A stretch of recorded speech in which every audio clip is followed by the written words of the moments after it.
जय हिंद। नई शिक्षा नीति को लेकर के, न्यू एजुकेशन पॉलिसी को लेकर के सारे महाराष्ट्र में, चाहे वो मराठवाड़ा हो, विदर्भ हो या मुंबई रीजन हो, सभी जगह सभी क्षेत्रों में इस समय मार धाड़ चल रही है।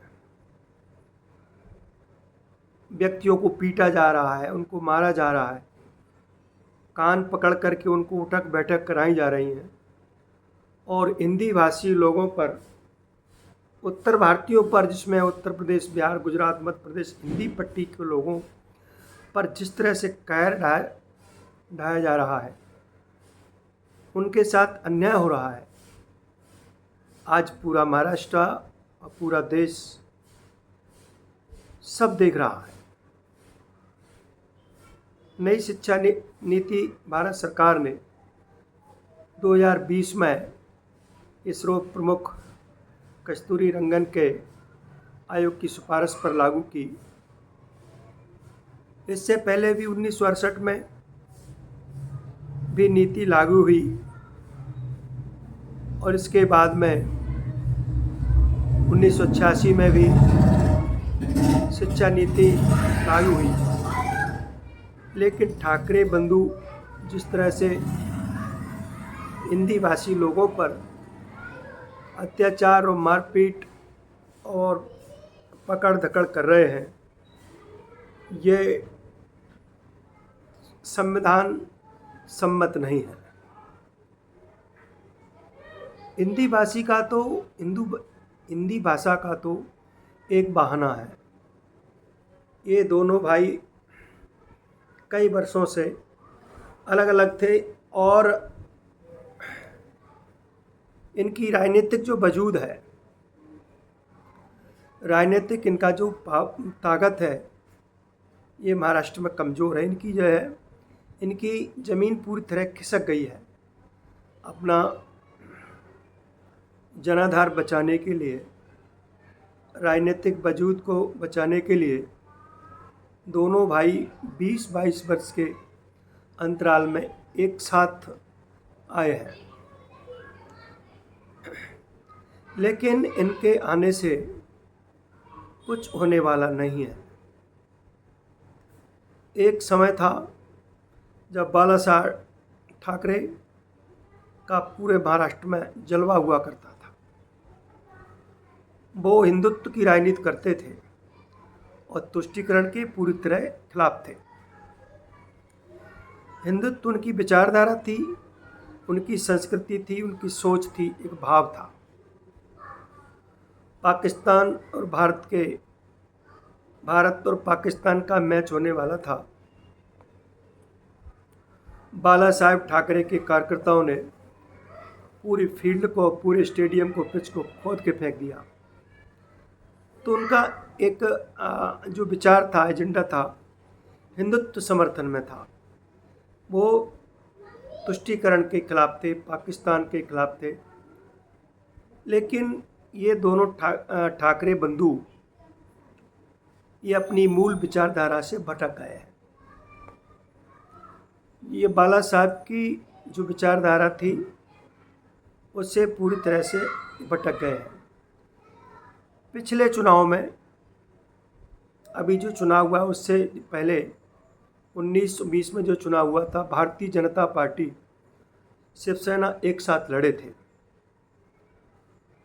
और ये तय था कि जिस भी पार्टी की सीटें अधिक आएंगी वही सीएम बनेगा। लेकिन सत्ता की लालसा में, मुख्यमंत्री की चाह में उद्धव ठाकरे ने अपनी मूल विचारधारा का परित्याग किया, हिंदुत्व के एजेंडे को नकारा और कांग्रेस एनसीपी गठबंधन बना करके और एक नई सरकार बनाई। लेकिन हिंदुत्व विचारधारा, राष्ट्रवादी विचारधारा के लोग भी शिवसेना के भीतर थे। इसका नेतृत्व शिंदे ने किया और शिंदे ने उद्धव सरकार को पटक दिया। उसमें बगावत हुई हिंदुत्व को लेकर के हिंदुत्व राष्ट्रवादी विचारधारा को लेकर के शिंदे भारतीय जनता पार्टी के साथ आकर के सरकार बनाई। अब उनके पास कुछ नहीं बचा है। अभी जो चुनाव हुआ है 2024 में, उसमें इनका पूरी तरह से सफाया हो गया।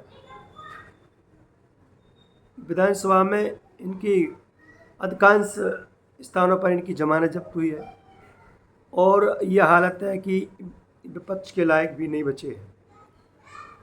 तो वहाँ उनका जो वजूद था, उनकी जो ज़मीन थी, उसको बचाने के लिए दोनों भाई एकत्रित हुए हैं।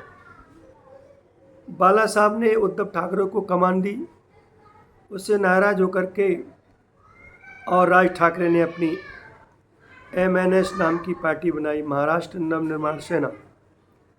लेकिन आज दोनों एक साथ इसलिए हुए हैं कि दोनों की राजनीतिक स्थिति इस समय इतनी खराब है कि उनको महाराष्ट्र में इस समय कोई पूछने वाला नहीं है और दोनों ही परिवार आज एक मंच पे आए हुए हैं।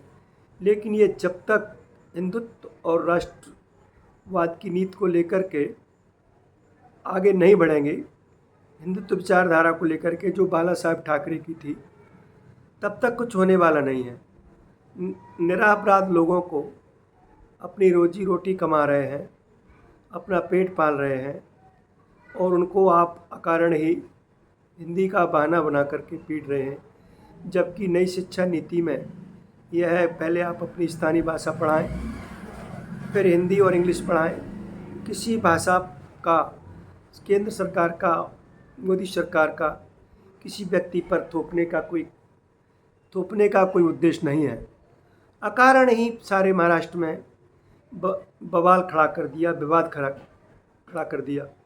ये इतने बौखलाए हुए हैं कि ये पूरे महाराष्ट्र में उन्होंने इस समय हाहाकार मचा दिया।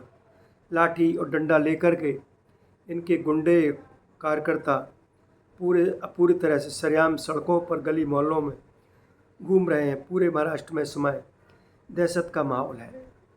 लेकिन वहाँ भारतीय जनता पार्टी की सरकार पूरी तरह से इस पर निगाह रखे हुए है और जो कानून के खिलाफ जाएगा वहाँ कानून अपना काम करेगा। महाराष्ट्र में इस समय राष्ट्रवादी दल की सरकार है और इसलिए वहाँ गुंडागर्दी और तानाशाही चलने वाली नहीं है। आज के विषय में इतना ही। आप इस वीडियो को देखिए, लाइक कमेंट करिए, पसंद करिए। जय हिंद, जय भारत।